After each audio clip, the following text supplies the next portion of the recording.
Olá, irmãos queridos, bem-vindos à comunidade Bom Pastor. Pela internet, estamos juntos para mais uma partilha entre irmãos no comecinho ainda desse ano. O ano ainda está aos pouquinhos se abrindo diante dos nossos olhos e a gente está se alimentando com a palavra de Deus. Ela é luz para os nossos passos. Então, para a gente acertar o caminho, vamos colocar um foco de luz nele, é a palavra que vem do coração do Pai. Laura Beatriz, minha irmã, salve, salve, tudo beleza? Salve, salve, Padre Antônio, tudo na força do batismo. Depois dessa festa maravilhosa, eu quero passar esse ano vivendo na força do batismo. O senhor me ajuda? Vamos lá, vamos nós.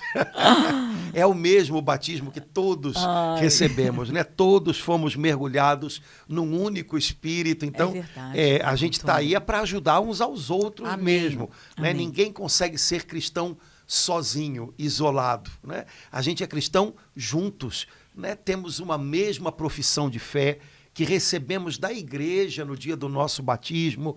Então, não dá para ser cristão sem os outros. Então, a gente está aí para caminhar juntos e vamos nesse ano. Vamos lá, estamos começando. Vamos viver. É tão bonito isso. É o primeiro ponto, o senhor sabe, né, Padre Antônio? Dos termos de compromisso da comunidade Bom Pastor, algo que o próprio Deus infundiu no coração da Doris, né? Viver integralmente o batismo que a maioria de nós, né, recebeu quando éramos bebês. Então, é muito lindo toda a nossa vida a partir daí. Aliás, a vida de todo cristão parte daí. A sua vida como sacerdote tem como parte daí do batismo que um dia o senhor recebeu no dia 14 de setembro de 75. E eu no dia 25 de janeiro.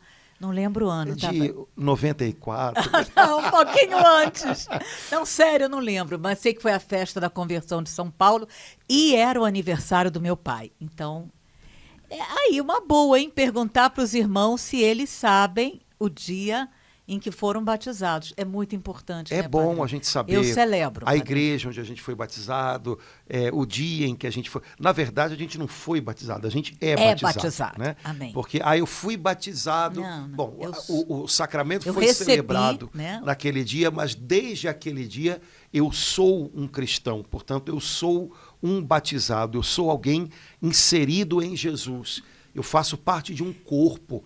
E não vou ser arrancado desse corpo, glória, né, de forma alguma. Então, nós somos batizados e vivemos da graça do nosso batismo, que deve crescer ao longo da nossa vida. Né? Essa graça que foi semeada em nós no dia do batismo, ela deve ir como uma semente, ela deve desabrochar na nossa alma e ela deve crescer e tomar conta da nossa vida e se manifestar em cada área da nossa vida. O primeiro ponto que eu queria colocar aqui, enquanto o senhor falava isso, Padre Antônio, uma alegria assim, que foi palpitando no meu coração, é que ninguém pode roubar essa graça. Nem o demônio, nem eu mesma, nem uma outra pessoa, nem o mundo, nem uma bomba como os nossos irmãos estão sofrendo lá, nada pode arrancar a graça que eu recebi do batismo. Nada, né, Padre Antônio? Algo pode feri-la, né, mortalmente, que é o pecado. Mas não apagar. Olha, há controvérsias. O pecado mortal mata a vida da graça. E por isso é preciso a confissão, que é um sacramento. A igreja dizia antigamente, é um sacramento para mortos. Ou seja, é um sacramento para quem morreu espiritualmente. O pecado mortal mata a vida de Deus em nós. É sério o negócio. Nossa, né? Padre Antônio, eu sempre acreditei e falava isso, ensinava isso, que nada pode arrancar a graça do sacramento do batismo que eu recebi e completava. E é por essa graça, da força, eu gosto de dizer isso. Como é que você está vivendo na força do meu batismo? Uma das graças que o batismo gera em nós é um relacionamento filial com Deus. O pecado mortal mata isso. Né? E é preciso... Agora, porque eu sou batizado, a graça de Deus de outro modo age, me trazendo de volta, apelando ao meu coração, para que eu tenha a chance de, pelo sacramento da confissão, voltar à vida de filho de Deus. Mas, por um lado, é fato. Quer dizer, nada pode nos arrancar anular, né, ao que nós recebemos de Deus. Tão grandioso. Por outro lado, também é verdade que o nosso pecado, o nosso não, ele obstrui essa vida de filho de Deus que começou no dia do batismo. Porque não é algo mecânico, sim, não é algo... Sim. Né, é algo que deve ser vivido de fato. E a gente pode matar isso sim pelo pecado. Mas graças a Deus temos a chance de voltar à vida de filhos de Deus, a um relacionamento pleno de amor com Deus, recebendo o seu amor que nos cura, que nos vitaliza, quando pelo sacramento da confissão nós voltamos às fontes do nosso batismo. No caso do pecado mortal. Exato. Na verdade, o sacramento da confissão é uma espécie de volta à graça do batismo. Por isso a gente precisa aprender a aproveitá-lo mais, talvez, né? Não torná-lo uma coisa, né, muito, muito distante, ou vê-lo como um problema, né? Jesus não instituiu 6 sacramentos e uma tortura, que é a confissão. São 7 sacramentos, né? E por mais que seja sofrido ter que abrir algumas coisas com outra pessoa, também isso é muito curador para nós, né? E a graça de poder receber o perdão de Deus, né? Ouvir o sacerdote dizer, em nome de Cristo, eu te absolvo dos teus pecados, eu te desato dos teus pecados. Isso é uma grandíssima graça. Pelo ministério, né? Então, talvez a gente precise valorizar mais isso, sabe? Às vezes, certas coisas que a gente experimenta na vida espiritual, a não ser que elas sejam algo dado por Deus, e que ele costuma dar a pessoas muito santas, não é o nosso caso, né? Mas certa aridez que a gente experimenta na vida espiritual, são sinais de uma morte causada pelo pecado. E basta que a gente volte para o Senhor, a vida volta a verdejar dentro da nossa alma, né? Então, mas isso é só para lembrar, Laura, o quanto o nosso pecado ele é capaz de fazer estragos na nossa vida, né? Então, porque senão a gente também trata o pecado como uma coisa banal, e não é, né? É de fato algo que, se for um pecado mortal, tem esse poder de terrível, romper tenebroso, a nossa comunhão com Deus. Então, podemos voltar à graça do batismo? Podemos, façamos uma boa confissão. De repente, como a gente diz no Salmo 50, vai devolver para a gente a alegria de ser salvo, né? É por isso que o cardeal canta la missa, né? Alerta que percebe no mundo a tendência de botar o diminutivo, né? De falar pecadinho, né? Em vez de pecado. Agora, Padre Antônio, não sendo, enquanto o senhor falava, eu me vi assim no exame de consciência, não sendo um pecado de gravidade mortal, né? Isso pode, eu também corro o risco de não viver, não deixar de viver essa relação filial, né? De filha de Deus, que o batismo me deu, me tornou, deu o poder de ser filha de Deus, pelos outros que não têm o nome de mortal, né? Que a igreja chama de pecados veniais, e principalmente faltas, né? Quando elas são repetidas, renitentes. Mas aí, Padre Antônio, no exame de consciência, eu tenho a chance de poder apresentar para Deus naquele instante, a cada dia, a cada noite, sem a necessidade, assim, pelo menos, não, de uma confissão, né? Sim, claro. Mas é bom, quando vai se confessar, tentar também no exame de consciência. Okay. Quando você faz um exame de consciência diário, você tem condição de saber com um pouco mais de clareza com o que você está lidando dentro de você. O problema é quando alguém, por exemplo, eu vou me confessar tal dia, e a última vez que se conversou foi ano passado, aí vai fazer um exame de consciência, obviamente a coisa fica muito vaga. Entendi. E isso não é bom. A gente pede perdão por pecados concretos. Sim. Eu acho que eu pequei. Não. Então, quando você faz um exame de consciência diário, você acaba tendo mais consciência e mais clareza do que, de fato, é a marra com a qual você tem que lidar para se soltar daquilo. Também no caso dos pecados veniais, que se você permite, eles são portas abertas para coisas mais complicadas depois, né? eles vão minando a sua alma, vão minando a sua generosidade, né? Então, lembrando que pela graça do nosso batismo, nós somos chamados à santidade, não a viver no... O pessoal fala, eu tô andando na linha. Tem quem está andando na linha onde o trem pega, né? Então, o cristão não é para alguém que é chamado a andar na linha. Cristão é alguém que é chamado à santidade, né? O nosso batismo, ele nos puxa para isso, ele nos chama para o alto, né? Para as coisas do alto. Às vezes uma visão equivocada, né, dá a impressão de que a vida cristã é simplesmente não fazer coisas não muito roubar complicadas. E não matar. Exato. Tá. Né? Então, o pecado é venial, constante, advertido e mantido, ele pode, aos pouquinhos, ir minando o vigor da alma. Então, a gente não pode se acostumar com ele, né? O exame de consciência diário obriga a gente a ter que voltar para aquele pontinho que, às vezes, é o pontinho da nossa luta. Nossa, Padre Antônio, com isso que você falou, eu vi assim uma grande... Nossa, não tinha me dado conta ainda. Tentação do mundo moderno no meio nosso, né? No meio de cristãos. A gente chega em casa à noite, depois de um dia puxado, está morta de cansada, faz o nome do Pai e pluft na cama. Algumas vezes aconteceu comigo, né? Nem um Pai Nosso já aconteceu. Então, quer dizer, esse ir direto, sem ter 5 minutinhos, é bom a gente sentar antes de deitar, né, Padre Antônio? Porque aí acontece isso que o senhor falou, né? Aí passa o outro dia, no outro dia eu tô...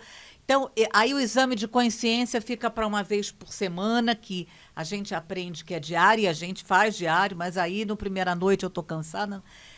Então, esse cansaço que, às vezes, nos abate, também pode roubar da gente aquele momento, 5 minutos com Deus, sentada, antes de, no travesseiro, né? Eu não recomendo deixar, porque isso pode acontecer. Uma coisa é você ter um momento de oração final do dia à noite, antes de dormir, tudo bem. Tá. Mas, por exemplo, eu não recomendo deixar o seu tempo de oração para o final do dia. Não, porque hoje em tempo de dia oração, não. todo Deus mundo me livre. vive cansado. Então, se você deixar para rezar de noite, não vai rezar, né? O que algumas comunidades religiosas fazem, às vezes, e que pode ser uma sugestão, é um exame de consciência na metade do dia e outro no final do dia. No meio do dia? Então, como, de repente, de noite a pessoa está... cansado, faz na hora do almoço. Como é que eu levei o meu dia até agora? Para aquele demônio, né? Do meio-dia, não porque até você tem condição de rearrumar alguma coisa. Gostei, Padre, né? Antônio. Não, eu hoje eu estava muito irritável e eu andei dando muita patada em todo mundo de manhã. Vou dar uma melhorada nisso daí para ninguém ter que me aturar o resto do dia desse jeito. Então, mesmo que a pessoa não consiga fazer um exame de consciência à noite, porque às vezes chega em casa e está se arrastando para a cama, faz no meio do dia. Entendi, Padre Antônio. Já é uma maneira de se avaliar em algo que pode melhorar. E eu acho que é dessa maneira que a gente pode fazer um bom exame de consciência. O que o Senhor hoje deseja me corrigir? No que hoje eu posso ser mais generoso ou posso melhorar? Ponto. Não é um massacre. Sim. É exame de consciência, não é massacre da consciência. Né? E depois, lembrando disso, minha vida como cristão, meu chamado de cristão é viver a santidade. Não é viver no limite da moralidade. Isso tem que ficar bem claro. Né? A gente está nessa época do Natal agora que terminou, né? A gente lê a primeira carta de São João e tem uma frase da primeira carta de São João que eu acho inacreditável, né? Tal como Jesus somos nós nesta terra. Ou seja, o meu chamado de cristão é viver na terra tal como Jesus. Ok. Então, o alvo, vamos dizer assim, ou o horizonte para o qual eu caminho é santidade. E santidade não é sei lá, né? Viver andando em nuvens. Santidade é andar como Jesus. Né? Não é pisar em nuvens, às vezes é pisar num chão manchado de sangue, mas é andar como Jesus. Acho que lembrar disso também para esse ano que está começando, né? Porque senão a gente vai andar sempre fazendo a medida da nossa vida por baixo, usando uma palavra que é horrível, mas que a gente vai ter uma vida medíocre, né? Puxando tudo para baixo, né? Sabe aquela história do aluno que estuda para passar? Né? A nota é 5, eu vou estudar para tirar 5. A gente pode acabar escolhendo, fazendo essa opção para a vida da gente. Sem querer, né? que opção horrível. Padre Antônio, nesse ponto, o Espírito Santo veio em meu auxílio, que o primeiro versículo que eu aprendi, guardei de cor, antes de eu fazer a primeira experiência de oração, foi, eu virei para a Doris e falei, olha aqui, dona Doris, ainda chama... parece que tem um versículo na Bíblia que Jesus vomita os mornos, né? Então, se for para ficar assim, eu quero continuar fria, porque pelo menos ele não vai me vomitar. Agora, para entrar na igreja e ficar esquentando o banco da igreja, eu não quero, não. Então, esse versículo me acompanha o tempo todo e, de alguma forma bem concreta, Padre Antônio, ele me leva a dar passos firmes e me alertar. Opa, peraí, que eu tô nessa, eu tô... Não. A Beata Helena Guerra, ela fala muito dessa via aí, desse caminho, né, que a gente pode chamar de tibieza, que é uma vida cristã morna. Ela diz assim, olha, essa é muito mais perigosa porque você pensa que está no caminho bom, quando na verdade você não está dando passo nenhum. Ai. Às vezes, quando você está mal, você é consciente, caramba, eu tô numa pior, eu tô num lixozinho, tá brabo, o negócio aqui tá ruim. Mas a pessoa que vive nessa mornidão, ela pensa que tá bem. Ai. Quando, na verdade, ela não tá nem caminhando, às vezes, né? Então, a mornidão, ela é perigosa por conta disso, né? Eu me acostumo, é que nem o pessoal diz que para você cozinhar um sapo, você tem que começar com a água morninha, né? Ele vai cozinhando ali dentro e nem percebe, né? É um pouco o que acaba acontecendo também na vida espiritual, né? Mornidão, essa vida cristã descomprometida com a santidade, com a generosidade com Deus, ela às vezes dá a impressão de que está indo bem, porque eu estou cumprindo a minha obrigação, quando na verdade... Que loucura, hein, Padre Antônio? Que risco terrível que a gente corre num momento desse, né, de entrar, de achar, né, a gente corre esse risco mesmo, né, Padre Antônio, de sem perceber, meu Deus, de viver nessa mornidão que Jesus vomita. É tão forte esse versículo, né? E essa palavra que o senhor usou, eu tenho um livro que eu amo, que fala sobre a tibieza. Essa palavra, ela faz parte, né, da cultura católica cristã, né, da espiritualidade cristã, né? A tibieza, que é um pecado venial terrível, que pode... É um estado de alma que pode causar muito problema, né? Que é um estado de ânimo, né? Você fica vivendo na mornidão, né? É interessante que as escrituras falam do batismo de Jesus por João Batista, e João Batista diz, olha, ele vem para batizar vocês com fogo. Então Jesus não vem batizar a gente em água morna, né? Jesus vem batizar a gente com fogo, né? Amém.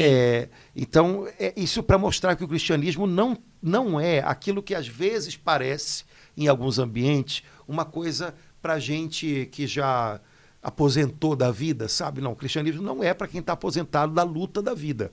O cristianismo é para quem está lutando, né? Então, perder isso de vista é matar o que é o cristianismo, né? Eu posso ter 80 e poucos anos, eu posso estar aposentado do meu trabalho, mas eu não posso me aposentar da luta diária que é a vida cristã. Eu tenho que levar a minha vida cristã dentro do que me é possível, em cada etapa da minha vida, com ardor, com generosidade, né? Dando meu sim para Deus. E isso é sempre muito exigente. Agora, viver isso na força do Espírito Santo, né? Ele é o nosso sustento, ele é quem mantém a gente de pé, ele é quem torna possível o meu sim para Deus. Padre Antônio, agora aprofundando um pouco, voltando, né, para o próprio sacramento do batismo, a Igreja, ao longo do tempo litúrgico, em algumas ocasiões, como no Sábado Santo, ela faz solenemente, né, a renovação das promessas do batismo. Eu acho bonita essa expressão, né, da liturgia, né? Não sei, depois o senhor me ajuda aí, além do Sábado Santo. Agora, a gente... E é tão bom fazer aquilo no Sábado Santo. Além disso, a gente pode, pessoalmente, né, Padre Antônio, à noite, não cansada demais... Por isso que completas nos mosteiros às 7 horas da noite, não às 11. a gente pode também fazer essa renovação, né? Dizendo um ato de fé, eu creio em ti, meu Deus, meu Pai, espontaneamente também renunciar, né, ao demônio, sem terrorismo, mas porque ele está aí, como a palavra fala, cada dia ele está aí, né? Ele não está, né, só ali naqueles lugares horríveis que às vezes a gente vê, né, nas primeiras páginas dos jornais. São Pedro fala que ele está em derredor da gente, buscando quem devorar, e a palavra ainda alerta, você que está de pé, toma cuidado. Então ele está bem, muitas vezes, rondando mesmo a gente, esperando. Então, eu me sinto muito bem quando eu faço isso, Padre Antônio, sozinha, no meu quarto. Dá para fazer todo dia, né? Na verdade, o único dia em que na liturgia é previsto, né, dentro do ciclo litúrgico, uma renovação das promessas do batismo é o Sábado Santo, porque é o dia dos batismos por excelência. Ah, sim. Né? Na liturgia católica, o dia do batismo das pessoas adultas, o dia normal, é a celebração da Vigília Pascal. Né? Pelo motivo óbvio, né? Sim, claro. E isso desde o início da igreja. Então, alguns são batizados e todos renovam as promessas do seu batismo, retornam às fontes do batismo. É interessante porque isso sempre é feito por meio de uma renúncia e uma profissão de fé. Como que para mostrar, olha, desde o dia do nosso batismo, a nossa vida é uma constante renúncia e um constante viver de fé. Isso é a vida cristã. Andando junto. Né? Uma vida crucificada e uma vida ressurreta. Uma vida na cruz e uma vida com Cristo, né, nos lugares celestiais. São as duas maneiras como o apóstolo Paulo se refere à vida cristã. Eu estou crucificado com Cristo, eu estou assentado com Cristo nas regiões celestiais. A primeira coisa significa eu vivo uma vida em renúncia. E a segunda coisa significa eu vivo uma vida na fé no Filho de Deus que me amou e se entregou por mim. Então, a renovação das promessas do batismo, no fundo, é um mostrar bastante visível ali para a gente, né? Como deve ser a vida da gente no dia a dia. Então, a vida de um fiel cristão, todo dia significa renunciar e viver de fé. Renunciar e viver de fé. Renunciar ao demônio. É interessante porque isso deixa bem claro... São três, né? Ao demônio... As suas obras, seduções e aquilo que desune. Né? Na verdade, no fundo, são três coisas, né? Uma tem a ver com a outra, né? Para mostrar que, olha, o grande trabalho do diabo, né, para perder as nossas vidas é a tentação, a qual eu não devo contemporizar. Né? Um dia desses, o Papa Francisco falou que com o diabo a gente não conversa. Né? Então, é preciso que eu aprenda a renunciar. Né? Na tradução antiga, não sei se voltou a ser isso, as suas pompas, né? Aquilo que o maligno oferece. Porque ele oferece algo. As seduções. Exato, ele oferece algo. Né? E às vezes, por esse algo, a gente decide andar por um caminho que é o dele. Né? Então, não, eu não compactuo com isso, eu renuncio a isso. Eu abro mão daquilo que ele me oferece, porque me afasta de Deus. Né? Então, a primeira coisa, a vida cristã é sempre uma renúncia. Quando não há renúncia, não há vida cristã. Ponto. Não, peraí, vamos repetir. Quando não há renúncia, não há vida cristã. Assim como quando não há cruz, não há vida cristã. Sim. Isso é, né? Mas esse é um lado da moeda, né? O lado negativo. Okay. O lado positivo, qual é? Onde há vida cristã é onde se vive de fé. Certo? Então, a renovação das promessas do batismo faz isso. Senhor, eu renuncio a Satanás hoje, eu renuncio às seduções dele, aquilo que ele oferece a mim para que eu me perca de ti. Eu abro mão disso por princípio, logo por princípio. Eu não quero aquilo que me afasta de ti. Mesmo que no momento eu não consiga identificar todas as seduções pelas quais eu estou... Mas quando você faz um ato de renúncia inicial, você recebe de Deus mais discernimento para perceber as coisas. Quando... Até porque você tem que renunciar concretamente também. Sim. Mas você está entendendo por que a gente... um casal, vamos colocar a coisa de uma maneira positiva. Um casal, quando casa, eles dizem sim um para o outro. É óbvio que eles não têm noção de tudo que esse sim vai exigir concretamente deles nos próximos 50 anos. Mas se eles souberem voltar a esse sim todo dia, eles vão encontrar forças para perceber, não, agora essa situação está exigindo que eu viva aquele sim que eu dei lá no começo. Na vida cristã é um pouco isso. Quando eu digo eu renuncio a Satanás e às suas seduções, eu não tenho ideia de como é que ele vai tentar me seduzir ao longo do dia. Sim. Mas eu tomei uma decisão no meu interior de rejeitar aquilo que ele oferece, que é sedutor, mas que me afasta da minha comunhão com Deus. É óbvio que quando chegarem os momentos concretos, se eu tenho isso em mim, eu vou ter muito mais percepção para dizer alto lá. Não, não, não, não. Eu percebo que isso é sedução. Eu sei que isso está dentro de uma dinâmica que eu estou vivendo dentro de mim, né? Então, fazer essa renúncia, né, consciente, cada dia, é algo muito importante. As pessoas hoje em dia, elas às vezes estão vivendo muito em cima de coisas que não tem nada a ver com isso, né? Não, eu renuncio ao que o outro pode fazer comigo, ao que o outro pode fazer. Não, isso aí não é, tá entendendo? Não é o X da questão, né?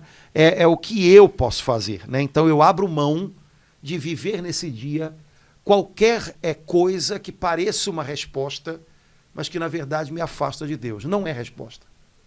Padre Antônio, o senhor não sabe como foi bom isso que o senhor falou, como está me ajudando, e eu creio ajudando a cada irmão, cada irmã, fazer, de repente, no primeiro momento da manhã, para eu ficar atenta, porque, por exemplo, Padre Antônio, às vezes o demônio nos seduz principalmente eu percebo nos relacionamentos, por exemplo, com coisas ligadas, né, à moral sexual, tá, eu vou perceber logo, opa, né, mas há outras, tem tentações que são mais sutis e que às vezes eu vou me dar conta, dali a 3, pupa, aquilo foi uma...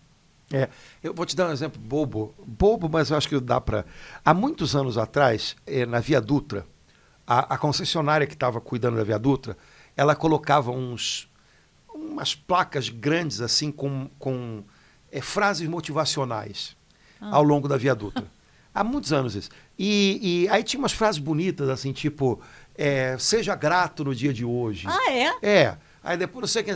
E tinha uma frase que era colocada no meio, né?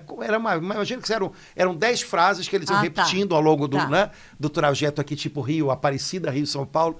E tinha uma frase que era assim, não diga não a quem você ama. Você lendo aquelas frases, essa entrava junto. Ai, que legal, não diga não a quem você ama. Tá errado. Isso é uma sedução do inimigo. Porque o fato de eu amar uma pessoa não significa que eu tenho que dizer sim para ela o tempo inteiro. Principalmente se ela me pede um sim, que me obriga a dizer um não para Deus. Dando um exemplo de sedução, né? Alguém pode olhar aquilo e estar numa situação, né? A pessoa que eu amo está me pedindo que eu faça determinada coisa, mas isso não é de Deus. Isso não... Aí eu passo ali e vejo, não diga não para quem você ama. Ai, tá vendo? Então, não vou dizer não porque eu amo. Opa, peraí. Você tá, Laura, como tem isso? Tem 10 zilhões de coisas. Olha, Antônio, o senhor me lembrou aquele filme de 30 anos atrás, Love Story. Amar é jamais ter que pedir perdão, imagina. Aí eu não vou amar nunca. Nunca. Ou então pois é. Né? Então, tem umas coisas que, se a gente não está atento, elas vêm no bolo.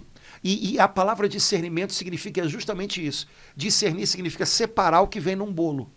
Então, quando você ouve uma coisa na televisão, quando você vê uma novela, espero que não seja mais o caso de ninguém, né? Mas quando você vê uma novela na televisão, vem o bolo. E aí, às vezes, no meio de um enredo que parece interessante, vem um monte de coisa que você se acostuma. Aí você se acostuma primeiro na novela, depois você se acostuma com o vizinho, depois você se acostuma dentro de casa. Né? Então, e depois vai rezar o terço e depois vai... E tudo bem. Tudo né? Então, discernimento significa vou separar e vou ver, peraí, nesse bolo, né, o que eu posso ficar e o que eu não posso. E, eventualmente, você tem que jogar o bolo todo fora, como no caso de 99% das coisas que se faz hoje em TV, novelas, essas coisas. Né? Até desenhos infantis. Pois então, discernimento significa justamente saber separar. A maioria do tempo, a vida vem num bololô. E você tem, às vezes numa conversa com um filho, O filho traz a conversa, então ele traz, às vezes, coisas interessantes, questionamentos que têm que ser respondidos, nos quais ele tem que ser ajudado, mas ele traz também injustiças, ele traz o problema do conflito da geração. Então ele traz aquele bolo de coisas. Então vem uma coisa que você tem que levar em conta, com outra que se você levar em conta você tem que dar um tapa nele. Então todo pai e mãe precisa, quando ouve o filho, Senhor, me dá discernimento. Me ajuda a pegar dele o que de fato vale a pena. E aí eu volto naquilo. Peraí, olha, do que você falou, eu acho que você está sendo injusto aqui com a nossa família, dizendo tal coisa. Isso daqui, vamos voltar nisso aqui, eu acho que isso aqui é importante. O que você quis dizer com isso daqui? Então discernir é o tempo inteiro separar. Né? Quando você começa o dia renovando a sua renúncia e renovando a sua profissão de fé, no fundo você está usando um instrumento que vai ajudar você ao longo de todo o dia a viver discernindo no bolo daquele dia, né, o que é de Deus, o que não é, né, o que serve para mim, o que não serve, e por aí vai. Foi muito bom esse alerta que o senhor nos deu para o início do dia, para a gente ficar mais atento, né, ao viver pela fé, o que precisa ser vivido, bom, tudo, e o que eu tenho que renunciar, principalmente essas sutis, porque eu repito, às vezes a gente não percebe na hora, a gente até acha que a gente está certo em fazer. Depois de algum tempo é que puxa vida, não, como é que eu achei que não? Isso foi, agora eu estou vendo uma tentação e eu caí que nem uma boboca. Eu acho que a gente costuma, final do ano passado me veio esse entendimento, não sei se eu vou me fazer entender aqui. A gente costuma imaginar que Deus usa a misericórdia dele com a gente, consertando as bobagens que a gente fez. Mas Deus quer usar a misericórdia dele com a gente de uma maneira muito mais bonita, que é guiando a nossa vida, fazendo a gente fazer escolhas melhores, apesar da nossa fragilidade, do nosso entendimento, às vezes, muito limitado por causa, enfim, de tantas coisas. Então, talvez o segredo seja esse, né? Deus é misericordioso comigo, muito mais desejando me conduzir do que querendo me consertar. E eu quero aprender a viver sendo conduzido por Ele, mais do que sendo consertado. É claro, Senhor, eu conto que o Senhor vai me consertar quando for preciso. Mas eu quero viver muito mais conduzido do que consertado. Eu quero que Ele vá muito mais à minha frente me conduzindo do que atrás de mim arrumando os destroços que ficaram pelo caminho, né? Eu acho que pensar dessa maneira é de fato uma das coisas que significa viver o batismo. Jesus foi batizado e foi conduzido pelo Espírito Santo. Né? Esse é que é o segredo. O que é uma pessoa que vive o seu batismo? É uma pessoa que está aberta a ser conduzida pelo Espírito. É claro que o Espírito Santo não vai forçar nenhuma barra, mas ele pega na mão da gente de mil maneiras, suaves e também claras, apontando um caminho melhor, fazendo a gente perceber onde dizer não. Às vezes é preciso renúncia, voltamos a ela, né? Mais do que simplesmente enxergar com clareza o que a gente deve fazer, antes, às vezes, é preciso perceber o que a gente não deve fazer. A maioria das pessoas, antes de ter claro o que deve fazer, que caminho deve tomar, a maioria das pessoas começa percebendo o que não dá mais para ser. Se você perguntar para qualquer psicólogo, isso é um mecanismo natural da vida humana, né? Olha, numa terapia, uma pessoa está fazendo terapia e ela às vezes precisa dar passos na vida dela e ela precisa tomar decisões positivas. Vou começar isso, vou viver uma nova etapa da minha vida, mas na maioria das vezes, antes de fazer isso, a pessoa começa dizendo assim, eu não quero mais tal coisa, eu não vou viver mais tal coisa. Primeiro ela percebe que tem uma página para ser virada, quer dizer, tem uma renúncia a ser feita, né? Na vida cristã também é um pouco assim.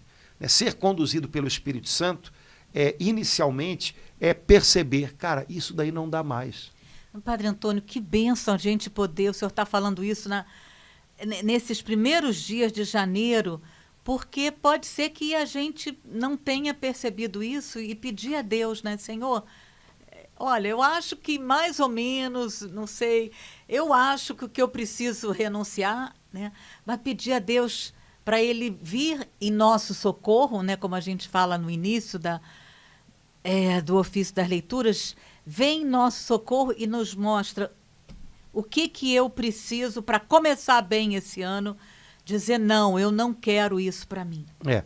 E deixar Deus mostrar, porque às vezes a gente ver? tem aquela história do me peça tudo, Senhor, menos isso. E aí ele poderia dizer, mas é justamente isso que eu estou querendo, né?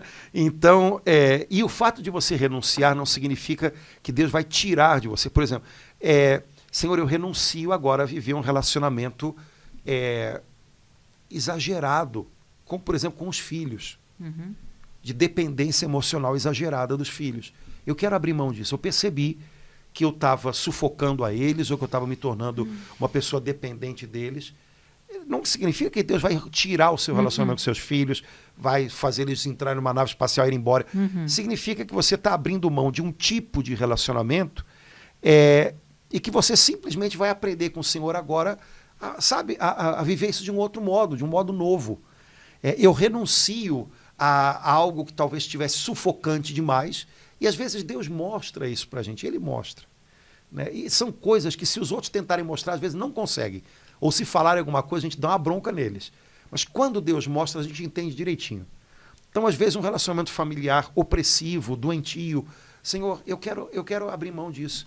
Eu quero que o meu relacionamento com os meus filhos seja saudável, torne eles pessoas que crescem, e não pessoas que vivem sufocadas. Eu quero que o meu relacionamento com eles me torne uma pessoa mais serena e não uma pessoa agitada. Pronto, você renunciou a um tipo de coisa. Não quer dizer que você vai cortar o relacionamento, está erradíssimo, né? Imaginar alguma coisa assim, mas vai virar algo melhor. Padre Antônio, que orientação boa nesse início de ano, a gente ter esse tipo de conversa com Deus. Pode ser que a gente tenha tido outros, né? Vamos lá, as metas, o que eu quero. Mas que bênção a gente poder ter essa conversa com Deus, o que eu não quero. O que o Senhor não quer, concretamente. Porque às vezes é isso, às vezes a gente pode estar meio distraído e não estar usando o maravilhoso dom do discernimento. Sim. Então, invocando o Espírito Santo, a gente pode... Eu fiquei muito tocada na festa, com aquele versículo. Eu nunca tinha me tocado com o Simeão, né? Ele foi conduzido pelo Espírito Santo. Muito lindo. Então, assim, pedir mesmo, né? Parar para ter essa... Agora é a semana boa para a gente ter essa conversa com Deus e pedir para Ele mostrar o que a gente precisa dizer não, renunciar. E eu gostei quando o senhor falou, porque às vezes o senhor falou assim, para a gente perguntar para Deus, e não adianta perguntar para outra pessoa, que às vezes você vai perguntar, Padre Antônio, o senhor me conhece há 30 anos, me fala, o senhor conhece meus defeitos? Eu acho que eu conheço um pouquinho do senhor, Padre Antônio, mas o senhor disse, a gente pode brigar com o outro, acabar arranjando uma briga. E não é para perguntar para o outro, né? É para perguntar para Deus, Sim. Né, Padre Antônio? E, de fato, se deixar surpreender por Ele, porque Deus não é Deus não sou eu. Então, ele fala a minha consciência, mas ele não é a minha consciência. Quer dizer, eu tenho que estar aberto para ser surpreendido. Eu de posso repente, ser surpreendida. Né? Exatamente. Olha, tem uma pessoa, eu acho que eu vou deixar ela famosa hoje, que eu acho que quem conhece vai identificar, mas eu achei isso tão bacana. Há uma pessoa que trabalhou na nossa igreja e tudo, e essa pessoa, antes de trabalhar na igreja, ela era muito carnavalesca e ela era passista. Uma mulher, né? Era passista. De escola de samba? De escola de samba. Jesus! Você sabe como é que as passistas andam, Opa! Né? E aí, essa pessoa foi trabalhar na igreja e tal. Aí, no carnaval seguinte, eu nunca falei nada com ela sobre nada disso. Não tinha... o senhor sabia que Eu sabia alguma coisa, mas não sabia até onde a coisa ia, né? E aí, um dia, conversando com essa pessoa, no carnaval seguinte que ela foi trabalhar na igreja, ela disse, não, mas eu falei com a minha família que eu parei de desfilar, porque eu agora trabalho na igreja. Eu trabalho na igreja e eu trabalho na casa do padre, então eu não posso mais fazer esse tipo de coisa que eu fazia. Nossa. Ninguém falou nada. Ninguém falou. Ninguém cobrou nada, ninguém, tá entendendo? Mas ela entendeu que, olha, eu estou vivendo lindo algo isso, hein, agora Padre que Antônio? alguma outra coisa não tem mais cabimento. Sem ninguém precisar. Ô, Então, glória. ponto. Quer dizer, isso é legal É demais, lindo né, demais, cara? Padre E Antônio. todos nós temos a capacidade de perceber da parte de Deus o que Ele espera da gente. Tem coisas que não fazem mais sentido, tem páginas que a gente tem que virar, né? Tem uma história nova para a gente escrever e certas coisas não cabem mais nessa história. Ah, mas não cabe mais, não cabe mais. Tem coisa muito mais bonita para você viver daqui para frente, então vamos lá, né? Então, eu acredito muito que quando a gente deseja ser conduzido por Deus, mesmo que você não saiba nem dizer esse tipo de frase, que é muito de quem é da igreja, né? Ah, se você tem o desejo... Não, se você tem o desejo de acertar, né? Deus, ele se envolve com isso. Por outro lado, se você não tem, meu amigo, você pode estar enfiado dentro de coisa de religião, que não adianta, não muda nada, né? Então, a Beata Helena Guerra dizia isso, né? Sem o Espírito Santo não há nada novo em nós. Sem um mover do Espírito Santo, a gente pode mudar de lugar, mas as coisas continuam iguais, né? Com o Espírito Santo, algo novo vem. Novas decisões, novos momentos de vida, novas situações, novas posições que a gente assume na vida. Então, acho que isso é uma coisa para início de ano muito legal da gente pensar. E tem a ver com essa dinâmica na qual o nosso batismo nos põe desde que a gente é criança. Amém. Padre Antônio, eu queria só colocar duas coisas assim que me comovem no fundo do coração em relação à festa do batismo. A primeira que sempre me enche de ternura é saber que Jesus foi para a fila, né? Ele não furou. E não ficou dando explicação. Né? Porque você imagina, Jesus na fila, o pessoal que ia ver João Batista era meio punk, né? Então era soldado romano, era publicanos, prostitutas. Então, você imagina a fila e Jesus no meio. Não me parece que Jesus tenha ficado, gente, olha, eu estou aqui na fila, mas eu sou diferente, tá? Eu estou aqui, mas o meu caso é outro, tá? Eu acho que ele não fez isso, não. Ele ficou na fila, como um dia ficou no meio daqueles dois ladrões na cruz. Né? Jesus não veio para se justificar, Jesus não veio... No batismo foi para a fila e na cruz ele ficou no meio de dois criminosos. Né? E ele sabia que aquele lugar ele tinha escolhido por nós. Né? No fundo, ele entrou na nossa fila para mudar o rumo dessa fila. Para mudar o rumo dessa fila. Né? E isso é lindo, eu acho isso também muito especial. Como é humilde Jesus. Né? Tem alguns quadros que retratam, tem alguns que mostram apenas... né, pintura, que eu estou falando clássica, João Batista, deu até vontade de pesquisar, Padre Antônio, o Rio Jordão, e tem outros que mostram Jesus na fila. E o segundo ponto que me enche de alegria, que eu fico imaginando, assim, eu não sei se todos viram, mas a palavra de Deus diz que os céus se abriram, né? Então, meu Deus, os céus se abriram, acho que só... Na verdade, tem uma porque para um judeu, essa expressão tinha um sentido claro, porque os céus estavam fechados desde o último profeta do Antigo Testamento. Então, céu aberto significa comunicação entre Deus e os homens. E já não havia profeta em Israel há alguns séculos. E, de repente, quando Jesus inicia o seu ministério, os céus se abrem. Ou seja, volta a haver comunicação do céu com a terra. E agora, como diz a carta aos Hebreus no comecinho, de muitos modos Deus falou a nós por meio dos profetas. Nesses tempos que são os últimos, ele nos falou definitivamente pelo seu Filho Jesus Cristo. Então o céu se abriu, dizendo, como que mostrando, olha, vamos voltar a ter comunicação, né? Vamos voltar a nos entender. Né? Mas além do céu se abrir, eles vêm, não sei todos, me ajuda, a pomba, né? O Espírito Santo descendo. Tem um evangelho que dá a impressão de que João Batista viu, tem outro evangelho que dá a impressão de que Jesus viu, mas o que significa isso? Né? Jesus é aquele que cumpre o que João Batista prometeu, ele batiza no Espírito Santo. João viu os céus abertos e descer, né? O Espírito em forma de pomba sobre ele. Esse é o evangelho de Marcos, né? Então, mas o que importa Jesus é aquele que tem a missão de derramar o Espírito Santo sobre outros. Mas para que ele derrame, é preciso que ele esteja cheio. Então, no batismo de Jesus, a presença manifesta do Espírito Santo significa ali que ele é cheio do Espírito. Ou seja, ele pode dar porque ele tem a plenitude. Como diz a Escritura em outro lugar, de sua plenitude todos nós recebemos. Então, ele é o que batiza no Espírito Santo, porque ele é o que dá o Espírito Santo, porque ele o tem. E isso, para as pessoas que liam os evangelhos há 2000 anos atrás e que estavam mais familiarizadas com algumas coisas, né, elas entendiam isso claramente. Né? Ele pode dar porque ele tem. Nenhum outro pode dar o Espírito, porque nenhum outro tem o Espírito.